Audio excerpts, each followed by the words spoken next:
histamina. Y la histamina lo relacionamos mucho como relacionado con una respuesta a las alergias, ¿no? Más que como neurotransmisor. O sea, si les digo histamina, pensamos más en lo que es alergias y también se acuerdan que lo vimos en digestivo, para la secreción del ácido clorhídrico. No sé si se acuerdan. Nada más me dicen que sí, ¿verdad? Recuerden que ahí vimos para la aplicación de fármacos. ¿Sí? Habíamos de 3 vías en la que podían entrar los fármacos y que las 3 vías estaban relacionadas con la secreción del ácido clorhídrico, pero a nivel de los receptores histaminérgicos, era, en este caso, el metabotrópico relacionado, que es el que se controlaba más para la secreción de ácido clorhídrico, pero que teníamos otras 2 vías. No creo que se acuerden ya, pero bueno. Nada más se me ríen, ¿verdad? Pero empezamos entonces con líquidos cefalorraquídeos. Adelante, David y Nicole. Buenos días, nosotros vamos a hablar de líquido cefalorraquídeo. Dividimos el tema en su composición y en sus funciones. ¿Le puedes pasar por fin, David? Claro.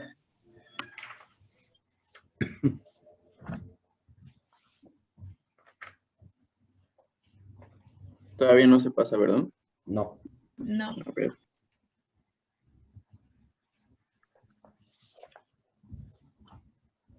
Esperen. Es que ya le di, pero... creo que ya. Ya está la siguiente, ¿no? Muy bien. Para comenzar con lo que es el líquido cefalorraquídeo, primero tenemos que definir qué es. Vamos a tener muchísima literatura que nos va a informar acerca de este preciado líquido que tenemos en nuestro cuerpo, y vamos a tener que es un fluido corporal, que es estéril y que es incoloro. Vamos a tener que se encuentra en el espacio subaracnoideo en el cerebro y en la médula espinal. A continuación, pues vamos a ver cuál es su, como ya lo mencionó mi compañera Nicole, la composición bioquímica, que es lo que nos interesa, y pues para ponerlo más en concreto, ¿no? Tenemos que tiene una tasa de formación de 0.35 a 0.40 mililitros por minuto. Esto equivale a 20 mililitros por hora o de 500 a 650 mililitros al día. Dada su velocidad de recomposición del volumen total, esto va a ser lo que nos va a dar nos va a dar que la recomposición va a ser de 4 veces al día, y el recambio total va a ser de 5 a 7 horas aproximadamente. La secreción varía de forma circadiana. ¿Qué quiere decir con esto? Que van a ser las primeras horas en la mañana en donde se va a obtener la mayor formación de este líquido cefalorraquídeo. Y vamos a tener que la literatura nos maneja que proviene de, bueno, hay diferentes formas de donde podemos obtener este líquido cefalorraquídeo. Ahí vamos a tener primero lo que es la barrera hematoencefálica, que son los capilares parenquimatosos. Ahí se genera casi la tercera parte del volumen total de este líquido y se considera la fuente de líquido intersticial. Luego tenemos la barrera hemática cefalorraquídea. Esta va a proporcionar la mayoría del líquido cefalorraquídeo, casi las 2/3 partes restantes. También se llama líquido coroideo porque procede principalmente de los plexos coroideos. O glomérulos capilares, que como ya hemos visto, se sitúan en los ventrículos laterales y en menor proporción en los plexos situados en el tercer y cuarto ventrículo. Después vamos a tener a los ganglios espinales, que contienen los capilares con una mayor permeabilidad. De otra manera va a ser el parénquima cerebral del sistema nervioso. Este va a ser encargado de producir diversas proteínas específicas del cerebro, entre ellas la prostaglandina sintasa, inicialmente llamada proteína beta-tras, y la transtiretina, una proteína anteriormente llamada prealbúmina. Tenemos también a las células circulantes del líquido cefalorraquídeo, principalmente linfocitos del sistema nervioso central, y que van a sintetizar pues anticuerpos locales. Bueno, esto es que aunque en el sistema nervioso central existe una presencia importante de células inmunosupresoras, tenemos que, por ejemplo, en las infecciones del cerebro, como en el caso de la meningitis, se administran esteroides junto con antibióticos para suprimir los efectos que potencialmente pueden producir en este espacio cerrado la inflamación que se asocia a la respuesta inmunitaria intracraneal. En la otra fuente van a ser las meninges, que representan la sexta fuente de este líquido en condiciones patológicas. Puede dar lugar a incrementos pues muy vastos, ¿no? En las concentraciones de proteínas del líquido cefalorraquídeo. Ahora, ahí si lo vemos, por ejemplo, vamos a ver, composición, pues nos van a decir la mayoría de la literatura, agua, sodio, potasio, cloro, sales inorgánicas, fosfatos y componentes orgánicos producidos por las células gliales. Pero a mí lo que me interesa saber es qué tanto o qué concentraciones voy a tener en este líquido. Pues vamos a tener estos parámetros, ¿no? Este líquido cefalorraquídeo normal, el aspecto pues es cristalino, o no tiene como tal color. Las células, pues principalmente como ya les mencioné, como va a haber una parte de donde vienen los linfocitos, entonces vamos a tener de 0 a 5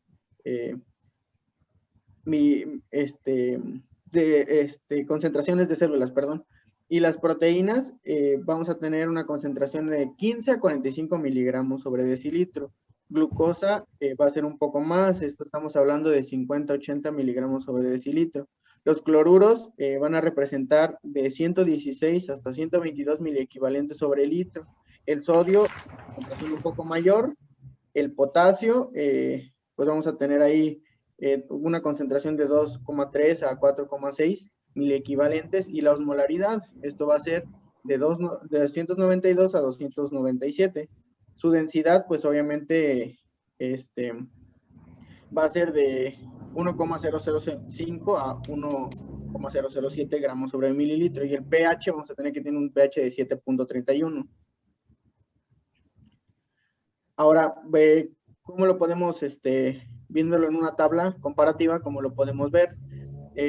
Vemos que con relación al plasma, pues no hay una varianza tan grande o significativa en lo que es el sodio, pero esto es lo que le permite, por ejemplo, la versatilidad de este líquido. El potasio, por ejemplo, ya es una menor concentración, es más o menos, estamos hablando de un 40% menos para el líquido cefalorraquídeo en relación al plasma. Esto es el plasma, de plasma libre de proteínas, obviamente. El calcio, pues vamos a tener casi concentración igual, no varía. El magnesio, en su caso, pues va a representar mayor concentración dentro del líquido cefalorraquídeo. El cloro, pues vamos a tener que tiene, vamos a decirlo así, pues casi igual, ¿no? De concentración. Pero ya, por ejemplo, en otras circunstancias, por ejemplo, en el pH, en los aminoácidos, en la concentración de bicarbonato, los aminoácidos también y las proteínas, por ejemplo, ahí hay un claro ejemplo de las proteínas.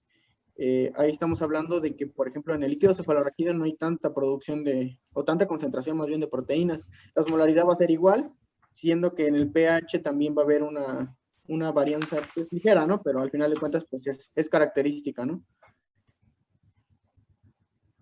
Y en comparación con las concentraciones de líquido cefalorraquídeo con la sangre, pues vamos a encontrar, ¿no? Igual, o más, ahora lo que les mencionaba, igual va a ser, pues, o más o menos dentro de los parámetros normales, va a ser lo que es el sodio, por ejemplo, el cloro, y era lo que les mencionaba, por ejemplo, de la osmolaridad. Si nos regresamos a la otra tabla, pues vamos a ver ahí las concentraciones que vamos a tener, ¿no? Pero ya hablando de otra concentración que contiene más, pues vamos a tener que, por ejemplo, el líquido cefalorraquídeo, en este caso, es más vasto en magnesio que la sangre, es más vasto en creatinina, y la sangre va a ser menos vasta en lo que es potasio, calcio, glucosa, colesterol y proteínas.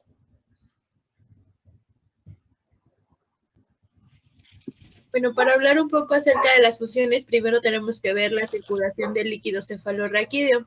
Como ya nos había comentado David, la principal fuente de producción de líquido cefalorraquídeo va a ser en los ventrículos. Entonces su circulación va a iniciar a partir de los ventrículos laterales.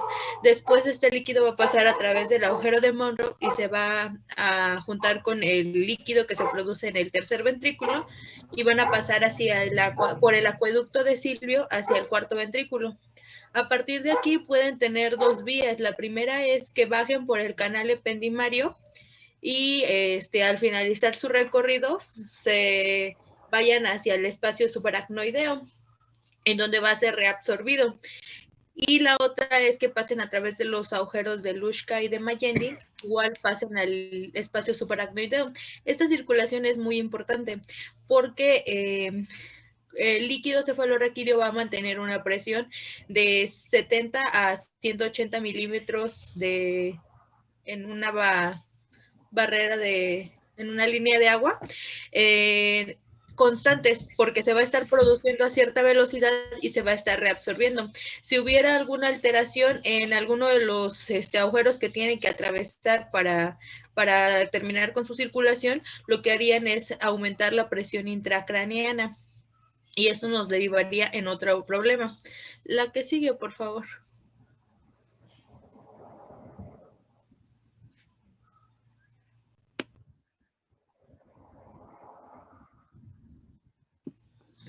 Como tal, las funciones del líquido cefalorraquídeo, como ya les decía, va a envolver todo lo que es el sistema nervioso central, cerebro y médula, y lo que va a hacer es amortiguar el peso del encéfalo. El encéfalo como tal en masa pesa 1.400 gramos, pero al estar rodeado por ese líquido va a disminuir su peso y aproximadamente va a pesar menos de 50 gramos. Entonces eso nos va a ayudar mucho con lo que es el mantener erguida la cabeza y disminuyendo ese peso. También nos va a proteger contra lesiones traumáticas en los procesos de aceleración y desaceleración. La literatura nos marca que si no tuviéramos líquido cefalorraquídeo, el simple hecho de hacer la cabeza hacia adelante y hacia atrás le causaría mucho daño a nuestro encéfalo.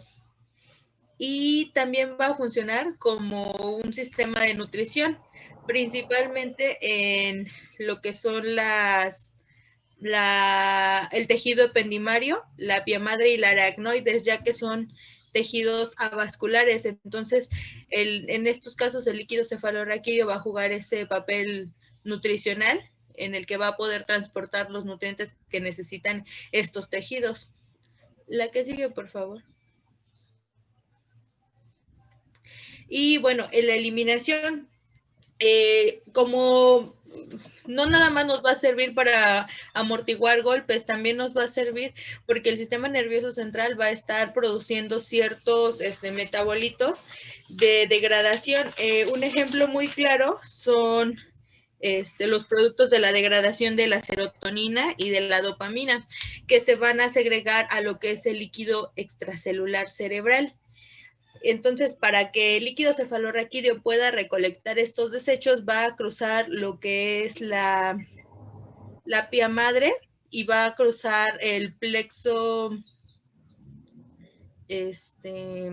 la glía limitante, perdón, y se va a introducir a lo que es el líquido extracelular cerebral. Se va a mezclar con el líquido cerebral extracelular tiene una composición química muy similar al líquido cefalorraquídeo. Se va a mezclar con y va a ayudar a extraer todos estos productos de desecho para que sean reabsorbidos y sean desechados a través de los senos venosos.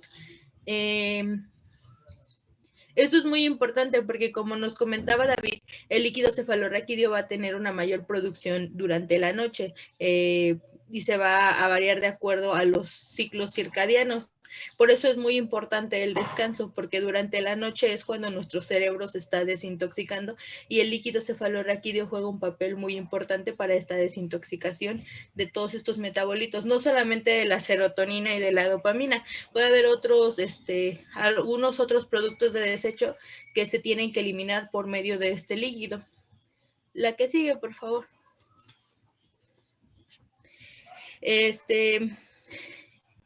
Y bueno, En general va a proteger a nuestro sistema nervioso central, va a hacer una reserva y va a ayudar a que, esos contenidos estén en el cráneo, va a permitir la nutrición y va a mantener un medio interno cefálico estable respecto al sistema, debido a que los cambios en el pH del líquido cefalorraquídeo solo se modifican en las funciones neurovegetativas y este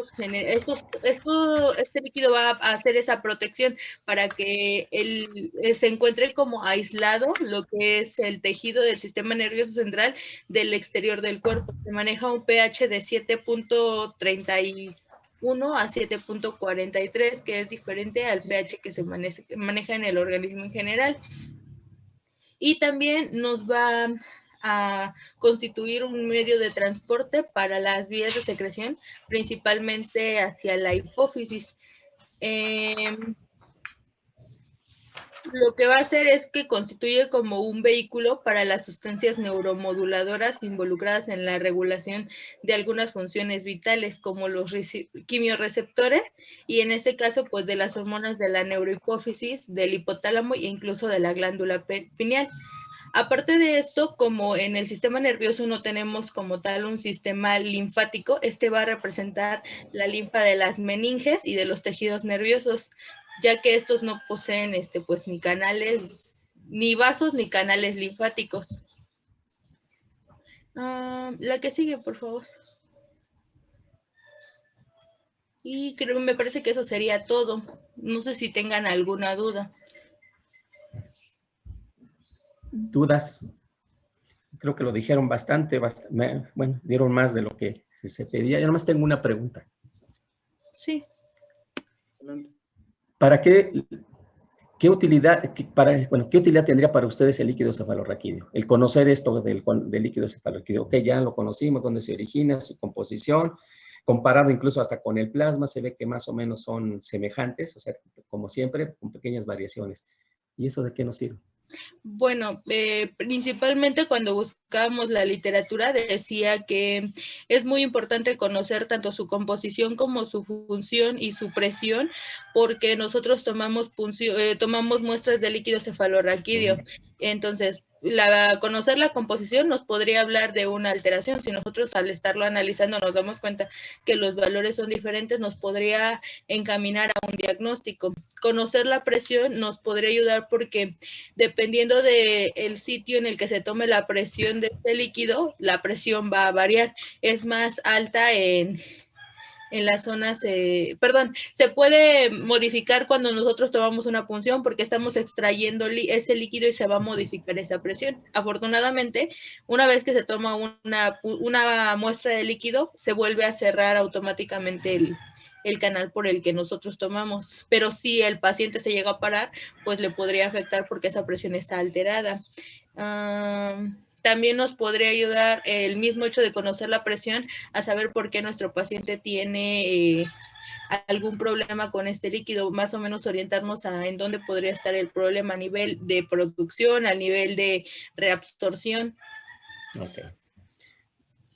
Una pregunta más, y no es para ustedes, sino para sus compañeros, pero yo quiero que ustedes les digan si están correctos o los corrijan, ¿sale? Ya me dieron una composición de líquido cefalorraquídeo, y les voy a dar, extraemos líquido cefalorraquídeo, hago su análisis y obtengo aumento de leucocitos en uno, extraigo otra muestra de otro paciente y obtengo aumento de proteínas totales. ¿Qué lectura le darían? No ustedes, acuérdense, sus compañeros. Sí, aquí es importante porque sí ya hablamos ya de líquido cefalorraquídeo, muy bien, que de dónde sale y toda su composición, pero eso debe de tener un objetivo. Y el objetivo es, creo que si hablamos de la sangre, cuando nosotros conocemos a la sangre podemos ver alteraciones en ella. Y al ver alteraciones en ella, conociendo de dónde provienen ciertas sustancias que se encuentran ahí, puedo yo hacer me puede indicar dónde estaría el problema dentro del caso del resto del organismo. En el caso del líquido cefalorraquídeo, ¿qué les indicaría un aumento de leucocitos? Podría ser por una meningitis bacteriana. Es que yo tenía entendido que aparte de lo que me mencionó mi compañera Nicole, también el líquido cefalorraquídeo es importante ver lo que es la glucosa y el aumento de células, ya que está expensas el aumento de células, debido a que, por ejemplo, si se trata de una meningitis bacteriana, hay descenso de los niveles de glucosa a nivel del líquido cefalorraquídeo, al igual que hay un aumento de los leucocitos, en este caso si es bacteriana, es a expensas de los polimorfonucleares, y dependiendo si es viral o fúngica, pues estos valores van a ir cambiando, incluso se pueden ir alternando. Nos queda menos de un minutito, me vas acá. Sí, lo importante es esto que acaba de mencionar su compañero. O sea, ahorita ya les dijo cómo podemos nosotros dar una lectura del líquido cefalorraquídeo. ¿Me pueden decir ustedes nada más, ya finalmente, qué mido yo en líquido cefalorraquídeo de los neurotransmisores que vimos? ¿Qué actividad?